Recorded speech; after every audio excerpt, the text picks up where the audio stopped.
नमस्कार दोस्तों, मैं हूं अतुल। आप देख रहे हैं tech Atul electrical point of view. Guys, आज के इस वीडियो को भी हम लोग थोड़ा सा स्टोरी टेलिंग पे लेके चलेंगे। एक बार क्या हुआ था कि मैं अपने एक इलेक्ट्रिशियन को पूछा था कि ट्रांसफार्मर को कितने भागों में डिवाइड करा जाता है और बताओ मुझे। तो उसे बस इतना ही पता होता था कि ट्रांसफार्मर को दो भागों में डिवाइड करा जाता है। एक हो गया स्टेप अप ट्रांसफार्मर, एक हो गया स्टेप डाउन ट्रांसफार्मर। अगर आपके पास भी ये नॉलेज है तो आज इस वीडियो को आप शुरू से अंत तक देखोगे तो आखिर ये रियलिटी क्या है ट्रांसफार्मर के टाइप्स को लेकर आपका जो डाउट है वो पूरा जो है खत्म हो जाएगा। पेन और पेपर लेकर के बैठना, जो बात बता रहा हूँ उसको जो है लिखना, और वीडियो एंड होते तक क्या है कि आपके पास एक समरी रहेगा। तो चलिए वीडियो को स्टार्ट करते हैं और समझने की कोशिश करते हैं कि किस कंडीशन पे कैसे अपने ट्रांसफार्मर का कितने टाइप में जो है डिवाइड करा जाता है। तो वीडियो को स्टार्ट करने से पहले एक बात ये बताना चाहेंगे, अगर वीडियो आपको अच्छा लग रहा है तो प्लीज वीडियो को लाइक करके अपने दोस्तों तक जरूर शेयर कर देना, और चैनल पर नए हो तो चैनल को अब भी सब्सक्राइब कर देना। कि 5 अगस्त को यानी कि ट्यूसडे 2025 को अपना एक कोर्स जो है लॉन्च होने वाला है। पूरा का डिस्क्रिप्शन में आपको जो है पूरा डिटेल देखने को मिल जाएगा। आप जाके डिटेल पढ़ के आप मुझे मैसेज कर सकते हो, वहां पे व्हाट्सएप नंबर दिया हो। चलिए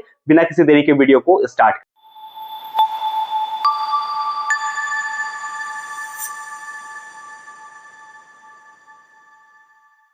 तो देखो, ट्रांसफार्मर कितने टाइप्स का होता है इस चीज को देखने से पहले मैं आपको थोड़ा सा क्विक रिकैप दे देता हूं कि ट्रांसफार्मर आखिर क्या होता है। तो ट्रांसफार्मर क्या है? एक अपना स्टैटिक डिवाइस होता है। इसका काम ये रहता है कि वोल्टेज का जो लेवल है उसको स्टेप अप करना या फिर उसे स्टेप डाउन करना। ट्रांसफार्मर अपना जो है ये एक स्टैटिक इलेक्ट्रिकल का डिवाइस है। इसे स्टैटिक इसलिए बोला जाता है क्योंकि ट्रांसफार्मर के अंदर में जो है कोई भी मूविंग पार्ट्स नहीं होता है। विदाउट एनी मूविंग जो है वो अपने पावर को आगे डिलीवर करता है। अब मैं आपको बताता हूं कि ट्रांसफार्मर को कितने टाइप्स में किस कंडीशन पे कैसे कैसे डिवाइड करा गया है। तो देखो, ट्रांसफार्मर को डिफरेंट केस में डिफरेंट भागों में जो है डिवाइड करा गया है। तो उसका जो सबसे पहला भाग बेस्ड ऑन वोल्टेज, ओके। दूसरा आता है बेस्ड ऑन कंस्ट्रक्शन। 3 नंबर पे है based on usages and function. चौथा नंबर बेस्ड ऑन फेज। 5वां number based on cooling system. छठा नंबर स्पेशल ट्रांसफार्मर। तो जैसे कि मैंने सबसे पहले आपको बताया बेस्ड ऑन वोल्टेज लेवल, तो वोल्टेज लेवल के हिसाब से अपने ट्रांसफार्मर को दो भागों में डिवाइड करा गया है। जो मेरे टेक्नीशियन को पता था कि एक होता है स्टेप अप ट्रांसफार्मर, एक होता है स्टेप डाउन ट्रांसफार्मर, ओके। अब जो दूसरा टाइप है वो होता है बेस्ड ऑन कंस्ट्रक्शन, यानी कि जब आप ट्रांसफार्मर का जो बनावट देखोगे ना तो वो डिफरेंस टाइप के ट्रांसफार्मर आपको देखने को मिलेगा। तो ट्रांसफार्मर को बेस्ड ऑन कंस्ट्रक्शन के हिसाब से कोर टाइप और सेल टाइप, ये दो भागों में डिवाइड करा गया है। तीसरा नंबर में आता है अपना based on usages and function के हिसाब से। तो इसमें आपको डिफरेंस टाइप के ट्रांसफार्मर देखने को मिलेगा, जैसे कि पावर ट्रांसफार्मर जो कि हाई वोल्टेज कंडीशन पे आगे डिलीवर करने में यूज आता है। दूसरा हो गया डिस्ट्रीब्यूशन ट्रांसफार्मर जो अपने प्लांट्स पे लगे होते हैं। उसके बाद जो तीसरा है वो है अपना इंस्ट्रूमेंटेशन ट्रांसफार्मर। इंस्ट्रूमेंटेशन ट्रांसफार्मर को दो भागों में डिवाइड करा है। एक जो है हो गया सीटी, दूसरा हो गया पीटी। सीटी का पूरा नाम है करंट ट्रांसफार्मर, जो कि करंट को मेजर करने में हेल्प करता है। उसके बाद हो गया पीटी। पीटी का पूरा नाम है पोटेंशियल ट्रांसफार्मर, जो कि वोल्टेज को मेजर करने में हेल्प करेगा। उसके बाद है अपना आइसोलेशन ट्रांसफार्मर, एंड लास्ट में आता है अपना ऑटो ट्रांसफार्मर, जो कि अपने स्टेबलाइजर पे यूज होता है। चौथा नंबर में अपना आता है बेस्ड ऑन फेज। फेज के हिसाब से ट्रांसफार्मर को दो भागों में डिवाइड करा गया है। एक हो गया सिंगल फेज ट्रांसफार्मर, उसके बाद हो गया नेक्स्ट 3 फेज ट्रांसफार्मर। अब जो पांचवा टाइप है ये मोस्ट ऑफ द इंपॉर्टेंट है, इसे थोड़ा सा समझने की कोशिश करना। मैं इस चीज को जो है थोड़ा सा टाइम दे करके आपको बताता हूं। तो कूलिंग सिस्टम के हिसाब से ट्रांसफार्मर को जो है आपको 3 भागों में डिवाइड करा गया है, ठीक है। पहला जो टाइप है वो है आपका ONAN, यानी कि ऑयल नेचुरल एयर नेचुरल। दूसरा जो टाइप है वो है ONAF, वो होता है ऑयल नेचुरल एयर फोर्स। तीसरा टाइप है OFWF, यानी कि forced oil and water cooling. तो चलो अब मैं आपको थोड़ा सा बताता हूं। जैसे कि आप अपने घर के सामने में जो ट्रांसफार्मर देखोगे वो आपका ONAN जो है टाइप का ट्रांसफार्मर होता है, जिसमें किसी भी तरह से बाहर से कोई एक्सटर्नल आपका इक्विपमेंट नहीं लगता है उस ट्रांसफार्मर के ऑयल को कूलिंग करने के लिए, ठीक है।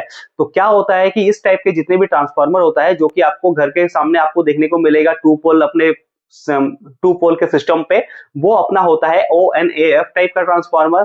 और दूसरा जो टाइप मैंने बताया ONAF, यानी कि ऑयल नेचुरल एयर फोर्स्ड। तो इस टाइप का ट्रांसफार्मर आपको जो है सब स्टेशन पे देखने को मिलेगा।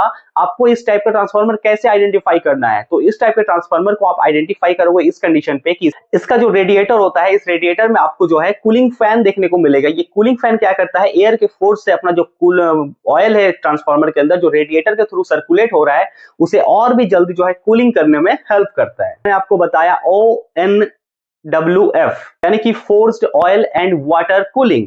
ये क्या होता है, जो अपने और भी बड़े बड़े ट्रांसफार्मर होते हैं उसमें ये सिस्टम जो है लगाया जाता है, जो कि अपने ग्रिड लाइन वाले जो लाइन होता है ना, जहाँ पे 132 केवी वाला जो लाइन होता है, वहां पे आपको इस टाइप के ट्रांसफार्मर कूलिंग देखने को मिलेगा, जो कि अभी आप इमेज पे देख करके इस चीज को समझ। और सबसे लास्ट में जो मैंने बताया आपको कुछ स्पेशल ट्रांसफार्मर होते हैं, तो उसमें से जो पहला है वो है अपना फर्नेस ट्रांसफार्मर, जो कि आपके फेरो एलॉय का जो प्लांट होता है वहां पे आपको देखने को मिलेगा, या फिर एसएमएस में आपको जो है देखने को मिलेगा। दूसरा है रेक्टिफायर ट्रांसफार्मर, जो कि ईएसपी जो होता है ना, इलेक्ट्रोस्टैटिक ट्रांसफार्मर, वहां पे आपको ये ट्रांसफार्मर देखने को मिलेगा, जिसे रेक्टिफायर ट्रांसफार्मर कहते हैं, जो एसी को डीसी में बदलने में हेल्प करता है। तीसरा है ट्रैक्शन ट्रांसफार्मर, जो कि आपको रेलवेज में इसका यूज देखने को मिलेगा। चौथा हो गया अपना एचवी टेस्टिंग ट्रांसफार्मर, जो आपका टेस्टिंग लैब्स में यूज होता है। पांचवा हो गया पल्स ट्रांसफार्मर, जिसका यूज इलेक्ट्रॉनिक सर्किट्स में होता है।